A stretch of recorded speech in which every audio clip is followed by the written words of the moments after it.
Ground ഉണ്ടാക്കിയിട്ട് അത് ലാഭക്കച്ചവടാക്കി തന്റെ കണക്ക് പുസ്തകത്തിൽ അതും വരവ് വെച്ചവരല്ല വേങ്ങരയിലെ പൂർവികന്മാർ.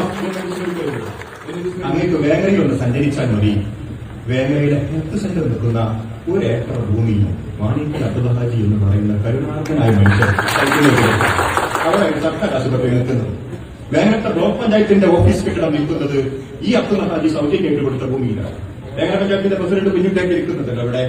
അദ്ദേഹം ഭരിക്കുന്ന വേങ്ങര പഞ്ചായത്തിന്റെ ഭൂമി ഈ അബ്ദുൽ ഹാജി സൗജന്യമായിട്ട് കൊടുത്തതാണ്. ICDS സംവിധാനം നിൽക്കുന്ന ഭൂമി സൗജന്യമായിട്ട് കൊടുത്തതാണ്.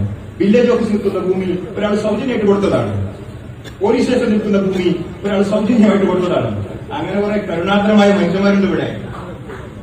ഗ്രൗണ്ട് ഉണ്ടാക്കിയിട്ട് അത് ലാഭക്കച്ചവടാക്കി തന്റെ കണക്ക് പുസ്തകത്തിൽ അതും വരവ് വെച്ചവരല്ല വേങ്ങരയിലെ പൂർവികന്മാർ.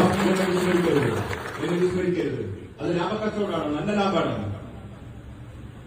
ഗാലറിയിൽ നിന്ന് ഉയരുന്ന ആരവം വോട്ടാവുമെന്ന് വിചാരിക്കുന്നവന്റെ അവസാനത്തെ മോഹവും തല്ലിക്കെടുക്കണം.